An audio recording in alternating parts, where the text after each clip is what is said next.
Ya, Assalamualaikum warahmatullahi wabarakatuh. Saya atas nama Rifki, Stambuk B20119104, Universitas Tadulako, Fakultas Ilmu Sosial dan Ilmu Politik, Prodi Sosiologi. Baiklah teman-teman, saya di sini yang mau saya bahas kali ini yaitu perspektif teoritis ketimpangan dan pelapisan sosial.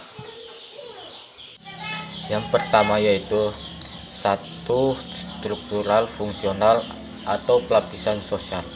Fungsionalisme struktural yaitu sebuah sudut pandang luas yang mencakup dan atau termasuk ke dalam sosiologi dan juga antropologi yang berupaya mengartikan masyarakat sebagai sebuah struktur sosial dengan bagian yang saling berhubungan. Fungsionalisme menafsirkan masyarakat secara keseluruhan dalam hal fungsi atau guna dari elemen-elemen konstituen, terutama norma, adat, tradisi, dan institusi. Sebuah analogi umum yang tradisi dan umum yang dipopulerkan Herbert Spencer menampilkan isi bagian masyarakat sebagai organ yang bekerja demi berfungsinya seluruh badan atau tubuh secara wajar. Dalam arti yang paling mendasar, istilah ini menekankan upaya untuk menghubungkan atau sebisa mungkin dengan setiap fitur, adat, atau praktik dampaknya terhadap berfungsinya suatu sistem yang stabil dan kohesif. Bagi Talcott Parsons, fungsionalisme struktural mendeskripsikan suatu tahap tertentu dalam mengembangkan metodologis ilmu sosial, bukan sebuah mazhab pemikiran. Adapun ciri-ciri struktur sosial yang pertama yaitu memiliki sifat yang selalu berkembang dan dapat berubah atau dinamis. 2. Cakupan luas meliputi kebudayaan masyarakat. 3. Membentuk kesatuan kelompok. 4. Yaitu memiliki dimensi vertikal dan horizontal. Kedua yaitu konflik pelapisan sosial. Stratifikasi sosial yang adalah masyarakat akan berpengaruh secara langsung ataupun tidak langsung kepada masyarakat. Salah satu dampak dari adanya stratifikasi sosial adalah konflik. Perbedaan yang ada di antara sosial dapat menyebabkan terjadinya kecemburuan sosial maupun iri hati.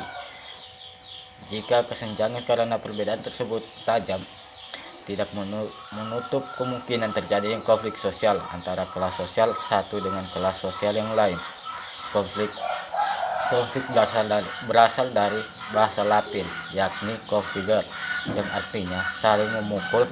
Dalam Kamus Besar Bahasa Indonesia, konflik dapat diartikan sebagai percekcokan, perselisihan, dan pertentangan. Adapun bentuk-bentuk konflik, yang pertama yaitu konflik antar kelas, kedua konflik antar kelompok sosial, ketiga konflik antar generasi. Adapun pengaruh konflik terhadap stratifikasi sosial, yaitu adanya stratifikasi sosial dalam masyarakat.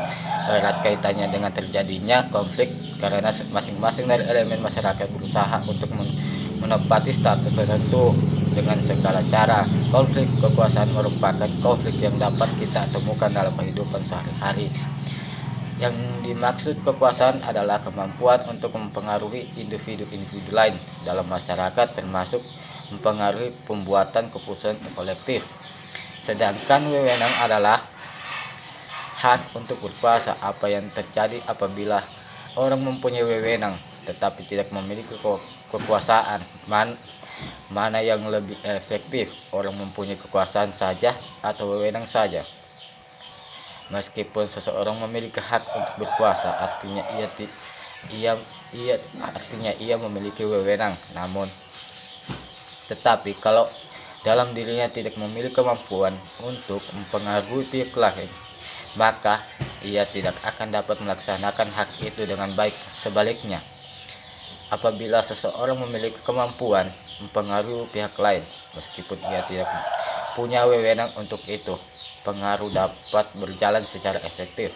Untuk lebih memahami hal ini dapat diperhatikan pengaruh tokoh masyarakat seperti seseorang tokoh agama atau orang yang dituakan dalam masyarakat. Baiklah, bagian ketiga yaitu kelas ketimpangan sosial dan pelapisan sosial. Lapisan sosial adalah pembedaan penduduk atau masyarakat ke dalam kelas-kelas secara bertingkat atau hierarkis. Hal tersebut dapat kita ketahui adanya kelas-kelas tinggi dan kelas-kelas yang lebih rendah dalam masyarakat.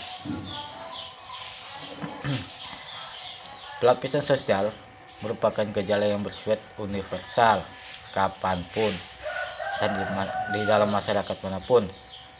Pelapisan sosial selalu ada. Silo Marjan dan Laiman Soemardi menyebut bahwa selama dalam masyarakat ada sesuatu yang dihargai, maka dengan sendirinya pelapisan sosial terjadi.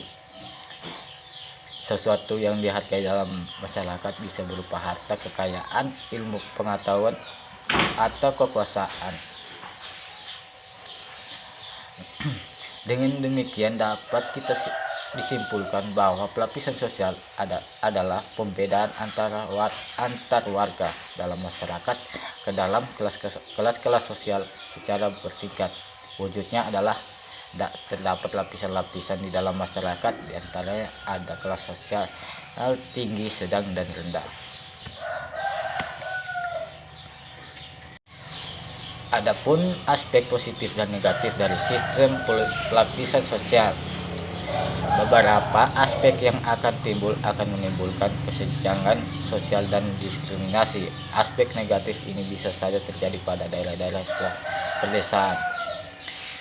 Pasalnya, pedesaan umumnya petani akan senantiasa lebih dikuasai oleh pengkulak-pengkulak yang memainkan harga.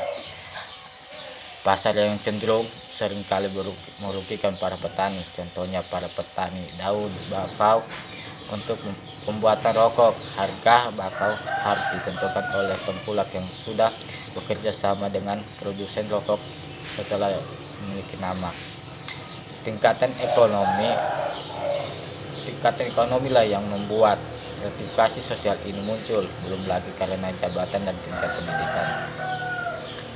Aspek lain dari pelapisan sosial ini bisa saja menjadi hal menguntungkan bagi sebagian orang. Aspek positif ini dapat kita jumpai di berbagai tempat. Contohnya, jika kita seorang pejabat pemerintah, kita mungkin akan sedikit lebih mudah dalam urusan birokrasi karena adanya bantuan orang dalam yang memiliki jabatan. Lapisan sosial di pedesaan mungkin akan menimbulkan hal baik para pencari modal apabila seseorang yang memiliki tingkat ekonomi menengah ke atas, berpendidikan tinggi, juga mempunyai jabatan dapat kerjasama. Baiklah, bagian keempat yaitu elitis, ketimpangan antara elit dan massa.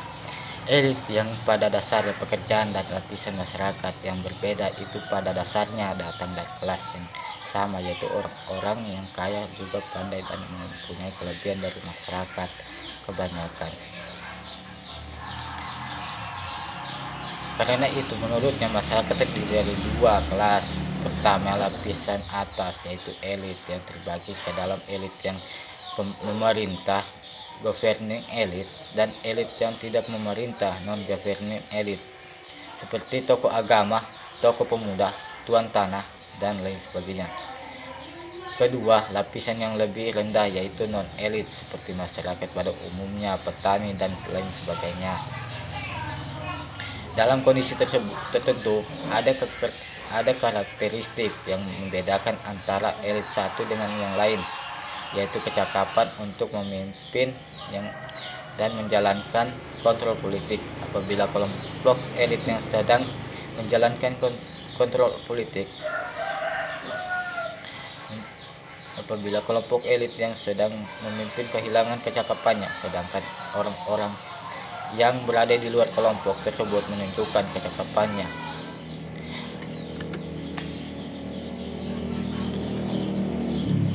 dalam masyarakat, maka terdapat segala kemungkinan bahwa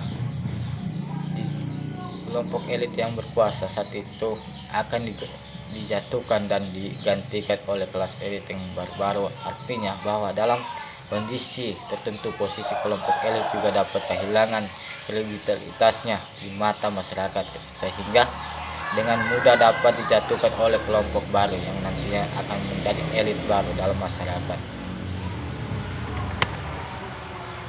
Baiklah, bagian kelima yaitu pluralis, ketimpangan sosial. Pluralis adalah sikap hidup manusia yang mempertahankan kondisi kemajemukan dengan apa adanya, lengkap dengan konsekuensi terjadinya gesekan-gesekan antara isme yang di dalam. Karena kemajemukan diterima sebagai satu kenyataan yang merupakan motor penggerak dinamika untuk menggapai masa yang akan datang. Menjadi dinamis, kaum pluralis menyikapi kemajemukan ini dengan kedewasaan, di mana dari salah satu sudut pandang tiap ajaran pasti kedewasaan, di mana dari salah satu sudut pandang tiap ajaran pasti mengandung ajaran saling menghormati. Sudut pandang inilah yang ingin dikembangkan oleh kaum pluralis dalam menempatkan pluralitas dalam konteks persatuan dalam nilai-nilai kebangsaan tanpa melakukan intervensi terhadap tiap ajaran. Dengan struktur sosial yang sedemikian kompleks, sangatlah terbuka bagi Indonesia untuk selalu menghadapi konflik antar etnik, kesenjangan sosial yang sulit membangun interaksi secara tetap. Oleh karena itu, perlu adanya sesuatu penanaman konsep pluralisme. Itulah teman-teman materi yang dapat saya sampaikan kali ini. Sekian dan terima kasih. Assalamualaikum warahmatullahi wabarakatuh.